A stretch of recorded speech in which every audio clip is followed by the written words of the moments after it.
ഞാൻ റീല് ചെയ്തതാണോ കുഴപ്പം? ഞാൻ ആൽബത്തിൽ അഭിനയിച്ചതാണോ കുഴപ്പം? അതാണോ കുഴപ്പം നിങ്ങളുടെ? നീ എന്താണ് ഉദ്ദേശിക്കുന്നത് വത്സ? എനിക്കറിയായിരുന്നു എനിക്ക് ക്യാൻസർ ആണെന്ന് എനിക്കറിയായിരുന്നു. നിങ്ങൾ ആദ്യം അത് മനസ്സിലാക്കൂ. ഈശ്വര, ഇനി എന്ത് ചെയ്യും? ആലോചിച്ചിട്ട് ഒരെത്തും പിടിയും കിട്ടത്തില്ല. ഒരു ക്യാൻസർ പേഷ്യന്റിനെ ഇട്ട് ഇങ്ങനെ വേദനിപ്പിക്കാതിരിക്കുക. നിങ്ങൾക്ക് നിങ്ങളുടെ തലമുറകളോട് ദൈവം ചോദിക്കാതിരിക്കട്ടെ. ഇത് ക്യാൻസറിനേക്കാൾ എത്രയോ നിങ്ങളുടെ ആ ജീർണിച്ച മനസ്സിന്റെ എഴുത്തുകൾ എത്രയോ ഭേദമാണ് എന്റെ ഈ ശരീരത്തിൽ പടർന്നു പിടിച്ച ഈ ക്യാൻസർ. ഇതാണ് ഇവിടുത്തെ വ്യവസ്ഥിതി. We are living in a very cruel society. ദൈവത്തിന് വേണ്ടിയിട്ട് എന്റെ അനുഭവ സാക്ഷ്യം പറയാൻ എനിക്ക് ആഗ്രഹമുണ്ട്. ഇപ്പൊ തന്നെ എനിക്ക് ആ സ്റ്റേജുകൾ ഞാൻ ഇപ്പോഴും എന്റെ കണ്ണിൽ ഞാൻ കാണുന്നുണ്ട്. ഞാൻ നിന്ന് പ്രസംഗിക്കുന്ന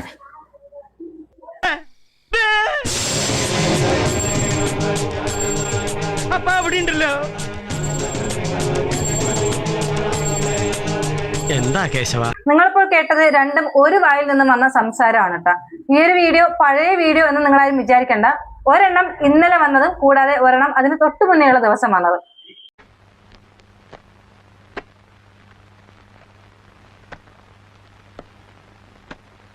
ഈ 2 ദിവസം വന്ന ഒരു സാധനമാണ് നിങ്ങളിപ്പോ കേട്ടത്. നമുക്ക് 2 വീഡിയോ പറ്റിയും ഡിസ്കസ് ചെയ്യാം. നമുക്ക് ആദ്യം ഈ പറയുന്ന രീണ എനിക്ക് നേരത്തെ ക്യാൻസർ ആണ് എന്ന് അറിയാമായിരുന്നു എന്ന് പറയുന്ന ആ ഒരു ഡയലോഗ് ഉണ്ടല്ലോ, അതിൽ നിന്ന് തുടങ്ങാം. ഒന്ന് റാഗ് ചെയ്തേളാം. റാഗിങ്ങിന്റെ ഒരു ഹോബിയാണ്. വരൂ.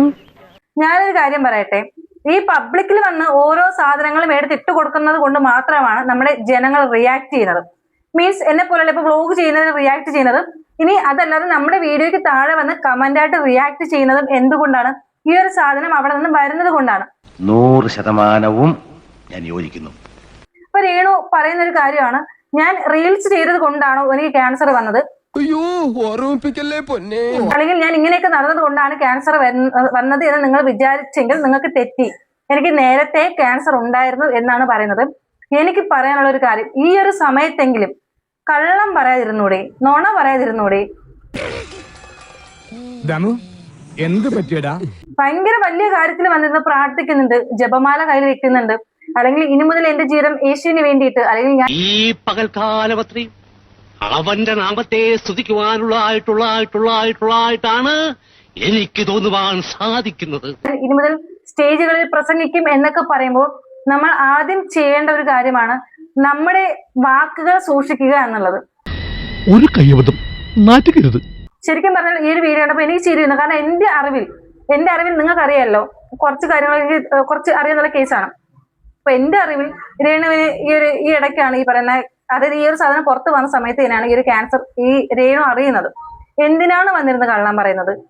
അതിനുശേഷം അത് പോരാഞ്ഞിട്ട് ഈ അസുഖം നിങ്ങളുടെ സന്താനങ്ങൾക്ക് അല്ലെങ്കിൽ നിങ്ങളുടെ മക്കൾക്ക് വരരുത് എന്ന് പറയുന്ന ആ ഒരു ഡയലോഗിനോട് എനിക്ക് ഒരു തരത്തിലും യോജിക്കാനായിട്ട് സാധിക്കുന്നില്ല. കാരണം എന്താണെന്ന് പറഞ്ഞുതരാം. ഇപ്പൊ നോർമലി എത്രയും പേര് അസുഖമായിട്ടുള്ളവരുണ്ട്, അല്ലെങ്കിൽ പല സിറ്റുവേഷൻസ് അല്ലെങ്കിൽ പല രീതിയിൽ അവര് ഒതുങ്ങി കൂടി അവരുടെ ലൈഫ് അങ്ങനെ നോക്കി പോകുന്നുണ്ട്. അപ്പൊ രേണു ഈ ഒരു അസുഖം വന്നപ്പോഴും നമ്മുടെ നോർമലി ആളുകളും അല്ലെങ്കിൽ നമ്മുടെ വ്ളോഗേഴ്സ് ആയാലും പലരും ഈ രേണു കണ്ടന്റ് എടുക്കാതിരുന്നു, റിയാക്ട് ചെയ്യാതിരുന്നു. പക്ഷെ വീണ്ടും ഈ പബ്ലിക്കിലോട്ട് ഈ ഒരു സാധനം ഇട്ട് തരുന്ന രേണു തന്നെയാണ്. പബ്ലിക്കിൽ ഈ ഒരു സാധനം വരുന്നത് കൊണ്ടാണ് എല്ലാവരും പ്രതികരിക്കുന്നത്. നമ്മൾ പ്രതികരിക്കുന്നത് കൊണ്ടാണ് നമ്മുടെ സാധാരണ ജനങ്ങൾ ഇതിന്റെ ഇടയിൽ വന്ന് കമന്റ് ഇടുന്നത്, അവരുടെ അഭിപ്രായങ്ങളാണ് പറയുന്നത്.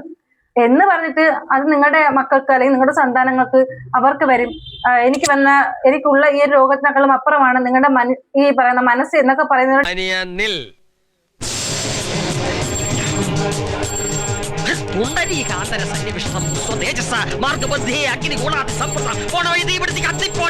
എനിക്ക് ഒട്ടും തന്നെ യോജിക്കാനായിട്ട് സാധിക്കുന്നില്ല. സ്പെഷ്യലി രേണുവിനെ കുറച്ച് അറിയാം എന്നുള്ള ഒരു വ്യക്തി എന്ന നിലയിൽ എനിക്ക് ഒരു രീതിയിലും സപ്പോർട്ട് ചെയ്യാനായിട്ട് സാധിക്കുന്നില്ല. ഇനി വേറൊരു കാര്യം എനിക്ക് എടുത്തു പറയാനായിട്ടുള്ളത്, രേണു പല വീഡിയോയിലും പറയുന്ന ഒരു കാര്യമാണ്, എനിക്ക് 15 വയസ്സ് മുതൽ ക്യാൻസർ ആണ് എന്ന്. അതായത് എന്താണ്, ഒരു മുഴ വന്നപ്പോൾ ഡോക്ടർ പറഞ്ഞു അത് ഭാവിയിൽ ക്യാൻസർ ആകാം എന്നുള്ള സാധനം ഡോക്ടർ പറഞ്ഞു എന്ന് പല വീഡിയോയിലും പറഞ്ഞു. ഞാനത് പലപ്പോഴും റിയാക്ട് ചെയ്യണം എന്ന് വിചാരിച്ചിട്ട് ഞാൻ വേണ്ടാന്ന് വിചാരിച്ചു വെച്ചു. പക്ഷേ ഈ 2 ഡേയ്സ് മുന്നേ ഇട്ട ഈ ഒരു വീഡിയോയിലും സെയിം സാധനം പറയുന്നുണ്ട്. എനിക്ക് 15 വയസ്സായപ്പോഴേ ചെറിയൊരു മുഴ ഉണ്ടായിരുന്നു, അന്നേരമേ ഡോക്ടർ പറഞ്ഞിരുന്നു ഭാവിയിൽ ഇത് ക്യാൻസർ ആകാം എന്നുള്ള സാധനം. ഐഡിയ ഒക്കെ കൊള്ളാം, പക്ഷെ ചെറിയൊരു ട്വിസ്റ്റ് ഉണ്ട്. ഈ ഒരു സാധനത്തിനോട് നിങ്ങൾ എത്ര പേര് യോജിക്കുന്നുണ്ടെന്നാണ്. എനിക്ക് 1% പോലും യോജിക്കാൻ സാധിക്കില്ല. കാരണം ഈ ഒരു 15 വയസ്സെന്ന് പറയുമ്പോൾ 10ാം ക്ലാസ് ആണ് എന്ന് എടുത്തു പറയുന്നത്. 10ാം ക്ലാസ്സിൽ പഠിക്കുന്ന ഒരു കുട്ടി ഇന്നത്തെ കാലത്ത് ചിലപ്പോൾ മേ ബി പോവായിരിക്കും ഫ്രണ്ട്സുമായിട്ടൊക്കെ. അന്നത്തെ കാലത്ത് ഒറ്റ ഹോസ്പിറ്റലിൽ പോകുന്നു, അതും ഇങ്ങനത്തെ ഒരു ബ്രസ്റ്റ് ഈ ഒരു മുഴേനെ പറ്റി ഡോക്ടറുമായിട്ട് സംസാരിക്കുന്നു. ഈ ഒരു കാര്യം ഡോക്ടർ അത് പാരന്റ്സിനോട് പറയാതെ ഈ ഒരു കുട്ടിയോട് മാത്രം പറയുന്നു. ഇതൊക്കെ എന്ത് ലോജിക്കാണ്? ഈ സ്കൂളിൽ പഠിക്കുമ്പോ ഡാൻസിനും പാട്ടിനും ഒക്കെ ഞാൻ മിടുക്കിയായിരുന്നു. സമൂഹ ഗാനം വരെ ഞാൻ ഒറ്റയ്ക്ക് പാടിയിട്ടുണ്ട്. കേൾക്കുന്നവരെല്ലാരും മന്ദബുദ്ധികളാണ്, അങ്ങനത്തെ ചിന്ത ഉണ്ട് എന്ന് എനിക്ക് തോന്നുന്നു സീരിയസ്ലി. കാരണം ഞാൻ എന്ത് പറഞ്ഞാലും ആളുകൾ വിശ്വസിക്കും, ഞാൻ എന്ത് പറഞ്ഞാലും ഇത് തന്നെയാണ് സത്യം, ഞാൻ പറയുന്നത് തന്നെയാണ് സത്യം, ബാക്കിയുള്ള ആർക്കും വിവരമില്ല, അല്ലെങ്കിൽ അവരാരും അങ്ങോട്ട് ചിന്തിക്കില്ല എന്നുള്ള ആ ഒരു തോട്ടാണ്, അല്ലെങ്കിൽ ആ ഒരു സാധനമാണ് ശരിക്കും പറഞ്ഞാൽ എനിക്ക് കാണാനായിട്ട് ഇടയിൽ തീർന്നത്. എന്തോന്നാടോ ഇത്? എവിടെ നിന്ന് കിട്ടിയോടോ ഈ ഉണ്ടാക്കണേ? ഒരെണ്ണം കൊടുക്കട്ടെ സാറേ. ഇത് ഞാൻ മാത്രമല്ല, കുറെ അധികം ആളുകൾ എന്നോട് ഫോൺ വിളിച്ചിട്ടായാലും മെസ്സേജ് അയച്ചാലും എന്നോട് പറഞ്ഞൊരു കാര്യം, നമുക്ക് ഇതിനോട് ഒരിക്കലും യോജിക്കാനായിട്ട് സാധിക്കില്ല. കാരണം ഒരിക്കലും ഒരു ഡോക്ടർ അങ്ങനെ പറയില്ല, കുട്ടിയോട് പറയില്ല, അത് അവരുടെ പേരൻസിനോടായിരിക്കും പറയുക. പിന്നെ അത് കഴിഞ്ഞാൽ നമുക്ക് ഈ പറയുന്ന കുറെ സ്റ്റേജ് ഉണ്ട്. നമ്മൾ ഗർഭിണിയാവുക, ആ ഒരു സമയത്തുള്ള കുറെ ടെസ്റ്റ് കാര്യങ്ങൾ, കൂടാതെ അതിനുശേഷം ഈ പറയുന്ന ഡെലിവറി, കുഞ്ഞിന് മുലപ്പാല് കൊടുക്കുക, ഇങ്ങനത്തെ കുറെ അധികം സ്റ്റേജ് ഉണ്ട്. അപ്പൊ ഈ ഒരു സ്റ്റേജിലൊന്നും ഈ ഒരു സാധനം കണ്ടുപിടിച്ചില്ല, അല്ലെങ്കിൽ ഡോക്ടറിനോട് ഇതിനെപ്പറ്റി സംസാരിച്ചില്ല, ഇതിനെപ്പറ്റി ബാക്കി ചെക്കപ്പ് കാര്യങ്ങളൊന്നും ചെയ്തില്ല എന്ന് പറയുന്നതിനോട് എനിക്ക് യോജിക്കാനായിട്ട് സാധിക്കുന്നില്ല. എന്താണെന്ന് സാധാരണ ആളുകൾ മണ്ടന്മാരാണോ? നമ്മൾ ചോദിക്കുന്ന ക്വസ്റ്റ്യൻ കറക്റ്റ് അല്ലേ?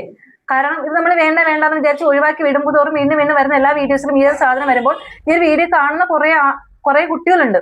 അവരുടെ ശരീരത്തിൽ ഇപ്പോൾ അവിടെ ശരീരം മുഴുവന്നാൽ അവർ ഇപ്പോഴേ പേടിച്ചു തുടങ്ങുന്നത് ഇതേ ഭാവിയിൽ ക്യാൻസർ അങ്ങനത്തെ ആ ഒരു സാധനം വരും തീർച്ചയായിട്ടും. അപ്പൊ അതുകൊണ്ട് മാത്രം ഈ ഒരു സാധനം പറഞ്ഞെന്ന് മാത്രമേ ഉള്ളൂ. പിന്നെ രേണു ഈ രണ്ടാമത് പറഞ്ഞ, എനിക്ക് ദൈവം ഇവിടെ നിന്ന് ഒരു ഉയർച്ച തരുവാണെങ്കിൽ തീർച്ചയായിട്ടും ഞാൻ ദൈവത്തിന് വേണ്ടിയിട്ട് ഞാൻ പ്രസംഗിക്കും, അല്ലെങ്കിൽ ദൈവത്തിന് വേണ്ടി സ്റ്റേജുകൾ തോറും ഞാൻ കയറി ഇറങ്ങും എന്ന് പറയുന്ന സാധനം മനസ്സിൽ നിന്ന് തൊട്ടാണ് പറയുന്നതെങ്കിൽ അത് വളരെയധികം സന്തോഷമായിട്ടുള്ള കാര്യമാണ്. കാരണം നമ്മുടെ ജീവിതത്തിൽ ഇങ്ങനത്തെ ഒരു സിറ്റുവേഷൻ വരുമ്പോൾ മാത്രമേ നമ്മൾ പലരും ദൈവത്തെ വിളിക്കാറുള്ളൂ അല്ലെങ്കിൽ നോക്കാറുള്ളൂ. നമുക്കെല്ലാം ഉണ്ടായിരിക്കുന്ന ആ സമയത്ത്, അല്ലെങ്കിൽ ഒരു വ്യക്തിക്ക് എല്ലാം ഉണ്ട്, എല്ലാ സുഖ സൗകര്യങ്ങളുണ്ട്, നമ്മൾ കുറച്ച് ഫേമസ് ആണ്, 10 ആള് അറിയുന്നുണ്ട് എന്നുള്ള സമയത്ത് ഒരിക്കലും ദൈവത്തെ ആരും നോക്കില്ല, ആരും അന്വേഷിക്കില്ല. യൂത്ത് ഐക്കൺ മാതിരിയുള്ള പയ്യന്മാരാണല്ലോ, എന്താണ് അതിന്റെ പ്രത്യേകത? എനിക്കറിയില്ല, കാരണം ആദ്യം വന്നതല്ലോ, എനിക്ക് കുറച്ച് ചേഞ്ച് ആയില്ലേ, കുറച്ച് ഏജ് ഒക്കെ കുറഞ്ഞ പോലെ തോന്നുന്നില്ല, അതുകൊണ്ടാണ് യൂത്ത് വരുന്നത്. ആദ്യം അമ്മച്ചായിട്ടല്ല ഞാൻ വന്നത്, കുറഞ്ഞ് ഏജ് കുറഞ്ഞോണ്ടിരിക്കുകയാണ്, അതുകൊണ്ടാണ്. പക്ഷെ ആ ഒരു കാര്യം തന്നെയാണ് എനിക്ക് രേണുവിലും കാണാനായിട്ട് ഇടയിൽ തീർന്നത്. പക്ഷെ എന്നാലും അതിനിടയിൽ വരുന്ന ഇങ്ങനത്തെ സംസാരം ഉണ്ടല്ലോ, ഞാൻ ആദ്യം ഇട്ട വീഡിയോ, അതിനോട് എനിക്ക് ഒരു തരത്തിലും യോജിക്കാനായിട്ട് സാധിക്കുന്നില്ല. കൂടാതെ കുറച്ച് വാക്കുകൾ, പ്രവർത്തികൾ, എനിക്ക് അതിനോട് യാതൊരുവിധ യോജിപ്പുമില്ല. ഇതെന്റെ പേഴ്സണൽ ഒപ്പീനിയൻ ആണ്. പിന്നെ ഈ ഒരു വീഡിയോ കാണുന്ന നിങ്ങൾ എല്ലാവരോടും എനിക്ക് പറയാനുള്ളത്, ഞാൻ ചുമ്മാ വന്നിട്ട് ഡയലോഗ് അടിച്ച് വീഡിയോസ് ഇടുന്നതല്ല. നിങ്ങൾ തന്നെ ഒന്ന് ആലോചിച്ച് നോക്കുക, പബ്ലിക്കിൽ വീണ്ടും ഈ ഒരു സാധനം ഇട്ട് തരുന്നത് കൊണ്ട്, അല്ലെങ്കിൽ വീണ്ടും ഈ ഒരു സാധനം നമുക്ക് തരുന്നത് കൊണ്ട് മാത്രമാണ് നമ്മൾ അടുത്ത് റിയാക്ട് ചെയ്യുന്നത്. അതല്ലാതെ നമ്മൾ പേഴ്സണൽ ഇങ്ങനെ കയറി പോയി അറ്റാക്ക് ചെയ്യുന്നു, അല്ലെങ്കിൽ നമ്മൾ അത് റിലേറ്റ് ചെയ്ത് വീഡിയോ ചെയ്യുന്നു, അല്ലെങ്കിൽ നമ്മൾ കണ്ടന്റ് ചെയ്യുന്നു. നമുക്ക് അങ്ങനെ ചെയ്തിട്ട് ഒന്നും നേടാനായിട്ടില്ല. അതാണ് വാസ്തവം എന്ന് പറയുന്നത്. കുട്ടി മണി എന്റെ മേരെ സോപ്പ് പട്ടി, കുട്ടി മണി എന്റെ മേരെ സോപ്പ് പട്ടി, ആട്ടുപട്ടി വട്ടപ്പട്ടി വെറുതെ നിന്ന കുട്ടപ്പട്ടി.